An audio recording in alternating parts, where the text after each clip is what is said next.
Hello friends, welcome to my channel success द्वार।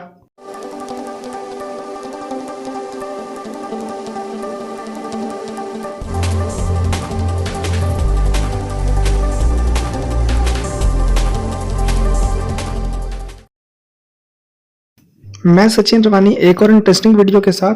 तो इस वीडियो लेक्चर में हम लोग टॉपिक कवर करने वाले हैं oxidation reaction, reduction reaction, reducing agent, oxidising agent और ऑक्सीडेशन रिएक्शन का हमारे एवरीडे लाइफ में क्या क्या इफेक्ट पड़ता है। तो वो इफेक्ट पड़ता है corrosion of metals and rancidity of food. तो ये सारे टॉपिक कवर करने वाले हैं हम लोग आज के लेक्चर में।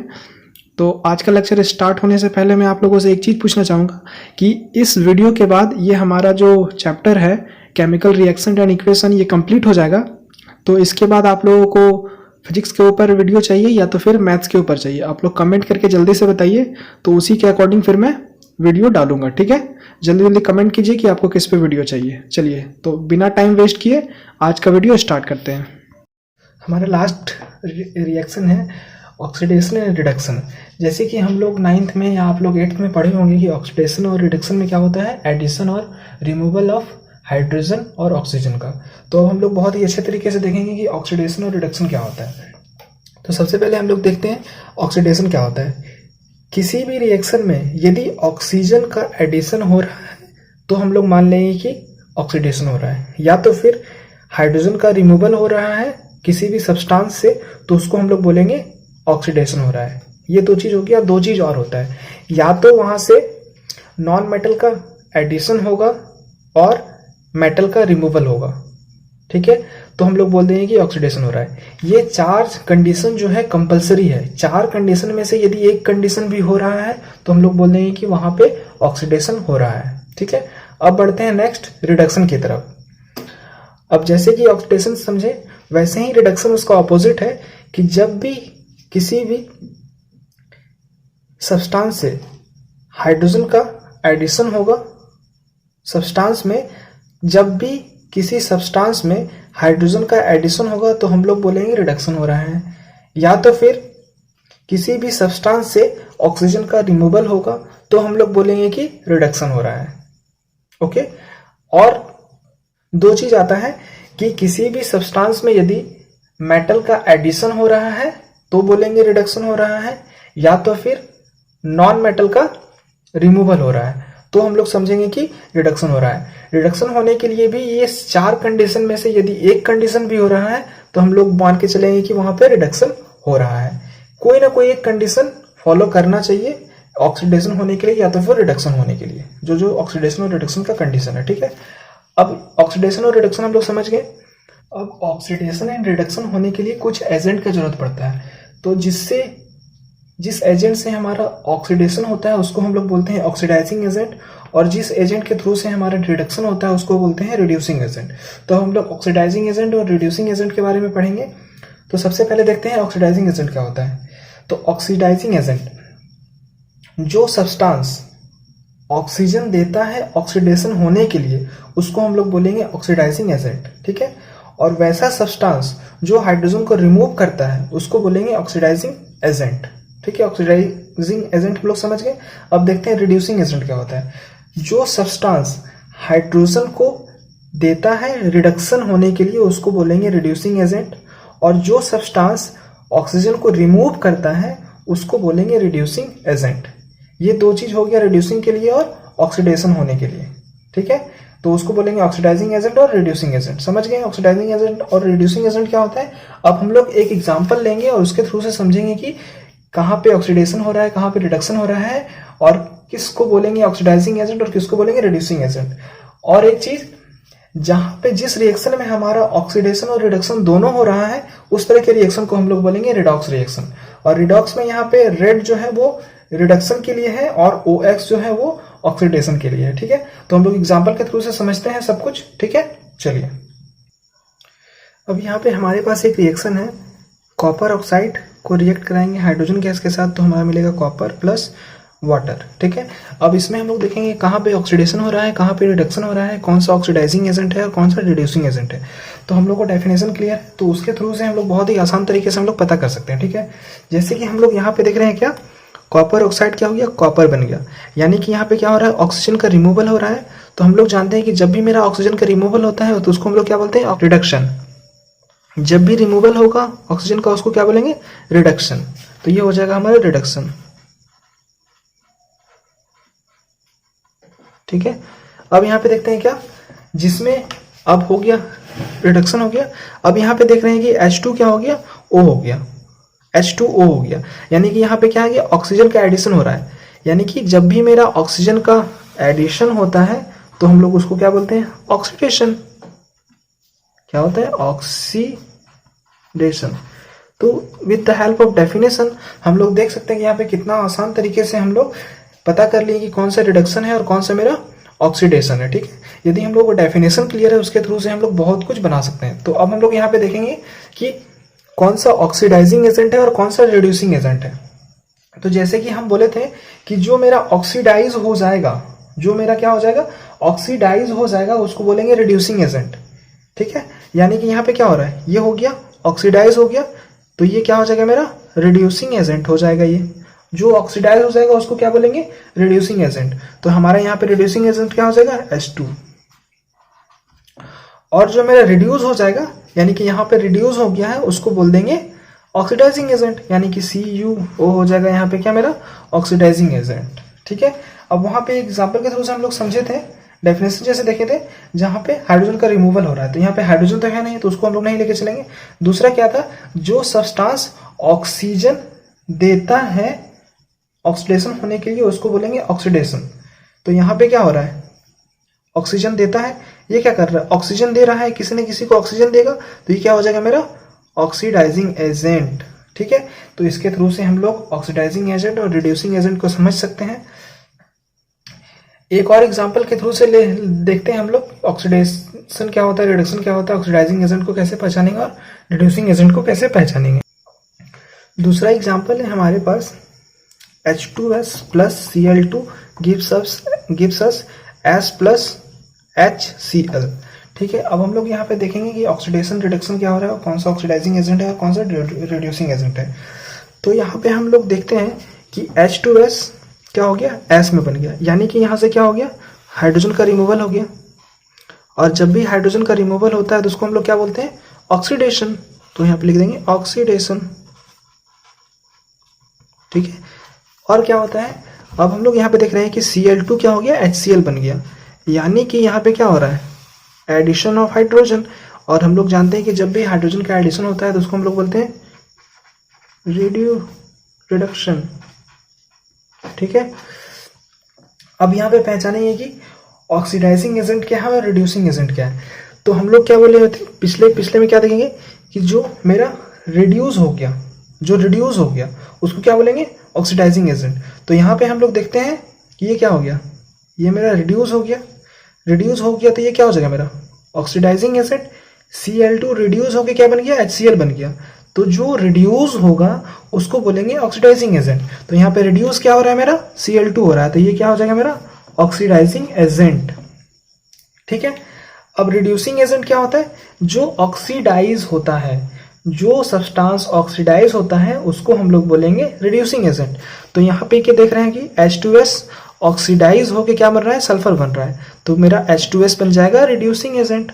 तो इस तरीके से हम लोग बहुत ही आसानी से ऑक्सीडेशन, रिडक्शन और ऑक्सीडाइजिंग एजेंट और रिड्यूसिंग एजेंट को पहचान सकते हैं with the help of definition. जो मैंने डेफिनेशन बताया उस डेफिनेशन को ध्यान से पढ़िए, देखिए, तो उससे आप लोग बहुत ही आसानी से क्लियर कर सकते हैं कौन सा ऑक्सीडेशन है, रिडक्शन है, ऑक्सीडाइजिंग एजेंट और रिड्यूसिंग एजेंट। एक और एग्जाम्पल के थ्रू से हम लोग समझेंगे कि देखिए यहाँ पे एग्जाम्पल दिया हुआ है, जब कॉपर ऑक्सीजन के प्रेजेंस में हीट करेंगे तो क्या बनेगा, कॉपर ऑक्साइड बनेगा। ठीक है, तो यहाँ पे हम लोग देख रहे हैं कि कॉपर क्या हो गया, कॉपर ऑक्साइड बन गया, यानी कि ऑक्सीजन का एडिशन हो रहा है। तो ऑक्सीजन का एडिशन होता है तो हम लोग क्या क्या बोलते हैं उसको, ऑक्सीडेशन। तो इस रिएक्शन क्या हो गया, ये ऑक्सीडेशन हो गया, ऑक्सीडेशन, एडिशन ऑफ ऑक्सीजन यानी कि ऑक्सीडेशन। अब यहाँ पे हम लोग क्या देखते हैं कि ऑक्सीजन क्या हो गया, रिड्यूस होके कॉपर ऑक्साइड बन गया, यानी कि क्या हो गया, यहाँ पे कॉपर ऑक्साइड बन रहा है।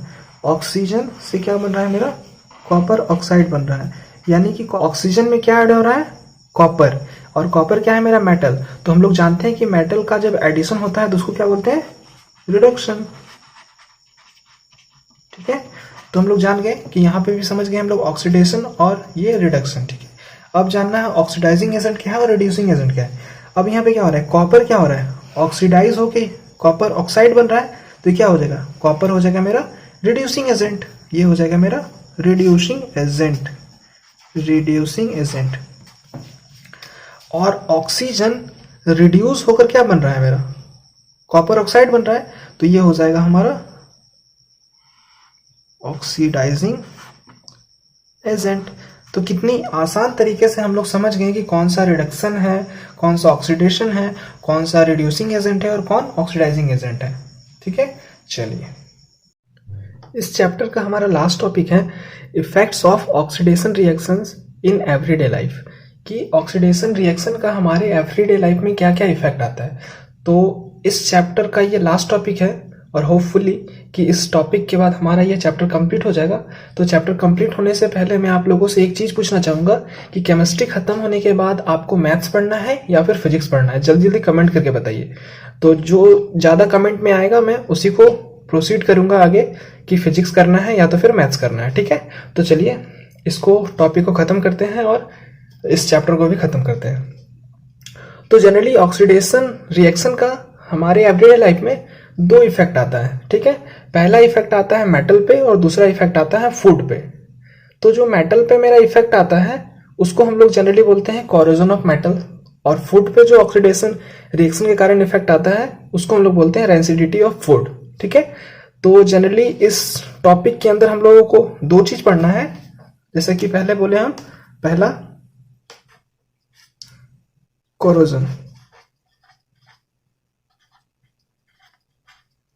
ऑफ मेटल्स, ठीक है, दूसरा है रेंसिडिटी, रेंसिडिटी ऑफ फूड। ठीक है, ये दो चीज पढ़ना है, तो एक एक करके हम लोग ये दोनों को खत्म करते हैं। ठीक है, तो पहला है हमारा कोरोजन ऑफ मेटल। तो सबसे पहले कोरोजन ऑफ मेटल को समझने से पहले हम लोग समझेंगे कि कोरोजन होता क्या है।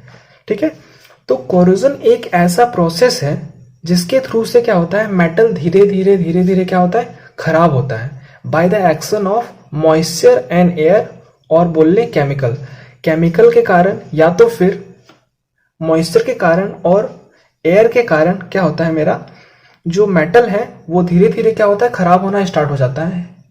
ठीक है, तो इस तरह के प्रोसेस को हम लोग बोलते हैं कोरोजन ऑफ मेटल्स। ठीक है, डेफिनेशन समझ गए। अब जनरली हम लोग देखते होंगे यदि ये मेटल हमारा आयरन रहा, यदि आयरन मेटल में हमारा कोरोजन हो रहा है तो उसको हम लोग बोलेंगे रस्टिंग ऑफ आयरन, स्पेशल नाम दिया गया है आयरन मेटल के लिए। ठीक है, जनरली हम लोग देखते हैं कि जो हमारा आयरन मेटल होता है यदि हम लोग कुछ दिन के लिए बाहर में रख देते हैं तो उसमें क्या होता है, एयर लगता है, उसके अंदर मॉइस्चर लगता है, यानी कि वाटर बोल रहे हैं हम लोग।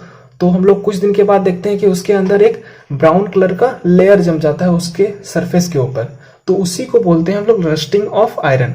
ओके, तो ठीक है, तो चलिए अब रस्टिंग ऑफ आयरन का हम लोग रिएक्शन भी देख लेते हैं कि रस्टिंग ऑफ आयरन हो रहा है तो उसका रिएक्शन कैसे हो रहा है। ठीक है, तो उसका रिएक्शन हम लोग देखते हैं। तो अब हम लोग देखते हैं कि ये जो हमारा रस्टिंग ऑफ आयरन है वो रिएक्शन कैसे हो रहा है, उसका रिएक्शन देख लेते हैं।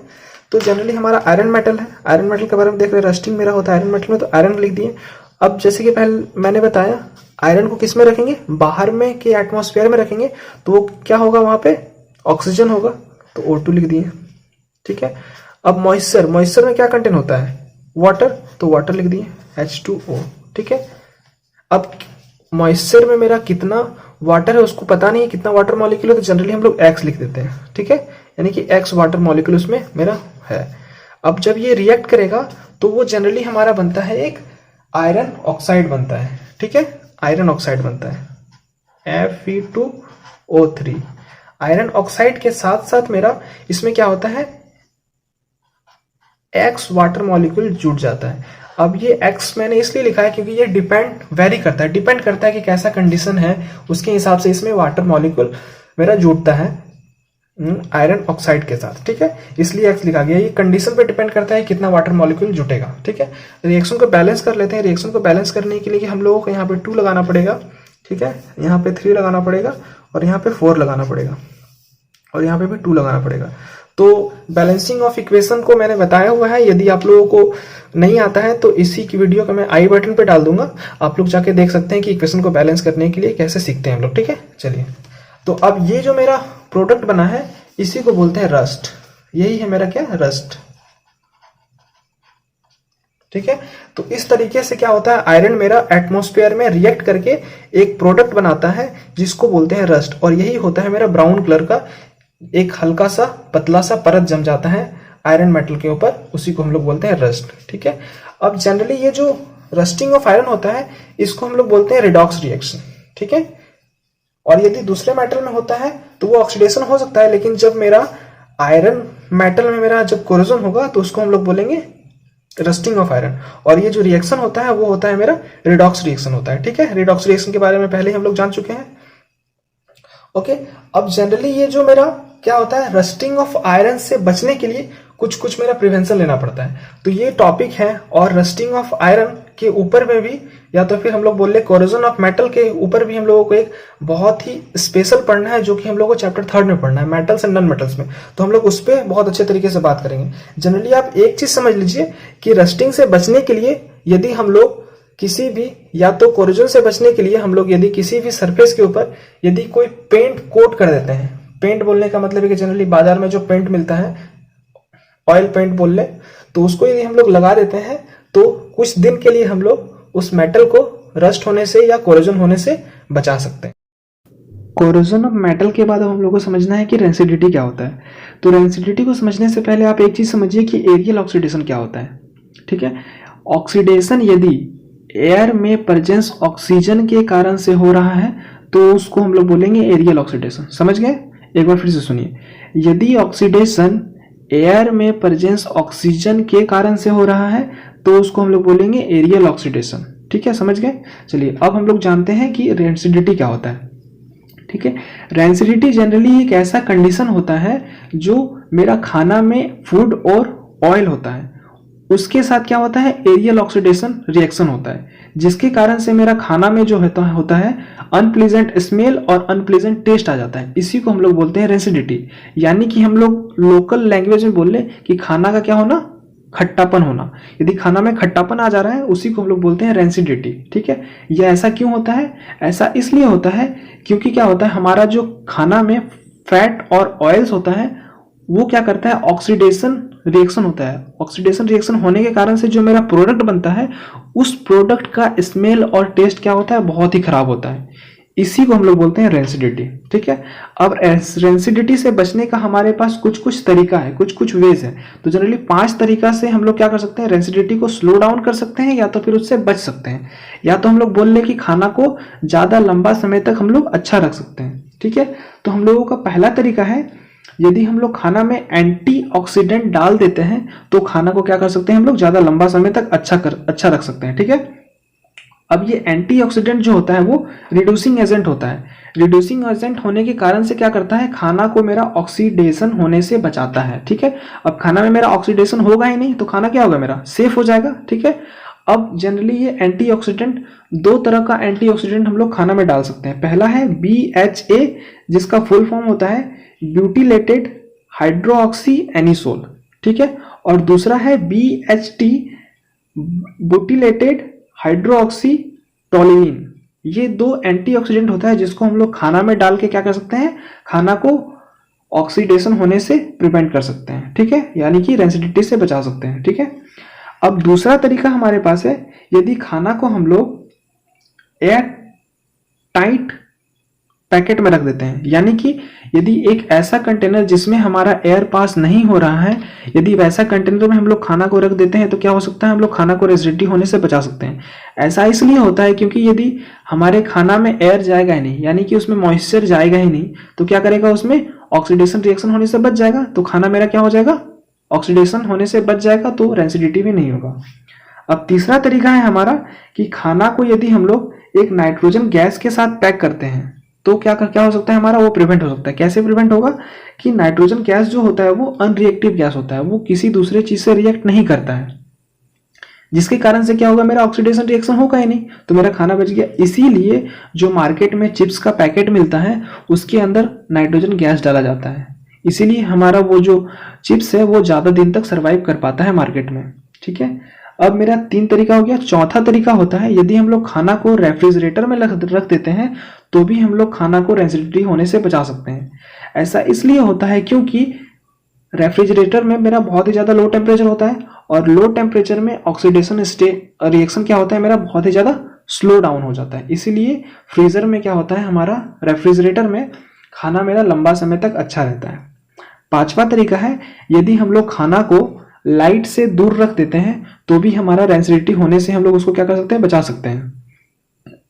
ऐसा इसलिए होता है क्योंकि लाइट के अब्सेंस में जो ऑक्सीडेशन रिएक्शन है वो मेरा क्या हो जाता है, बहुत ही ज़्यादा स्लो डाउन हो जाता है। ठीक है, तो ये 5 तरीके से हम लोग क्या कर सकते हैं, रेसिडिटी को बचा सकते हैं खाना में होने से।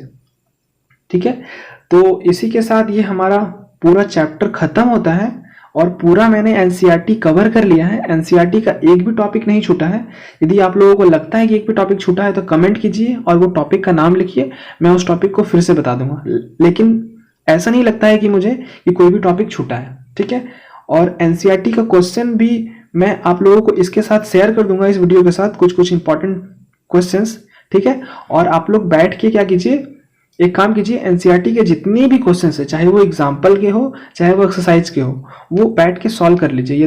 यदि कोई प्रॉब्लम आ रहा है तो मुझे कमेंट कीजिए, मैं उसका एक एक सॉल्यूशन बता दूंगा पूरे क्वेश्चन का। ठीक है, लेकिन मुझे पूरा उम्मीद है कि आप लोगों को कोई डाउट नहीं होने वाला है।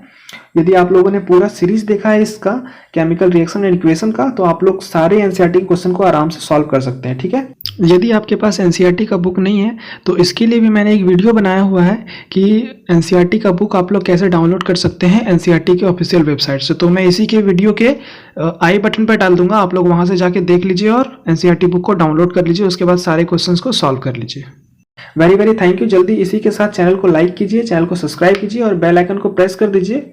ठीक है, इससे आप लोगों को आने वाले और अपडेट्स मिलते रहेंगे।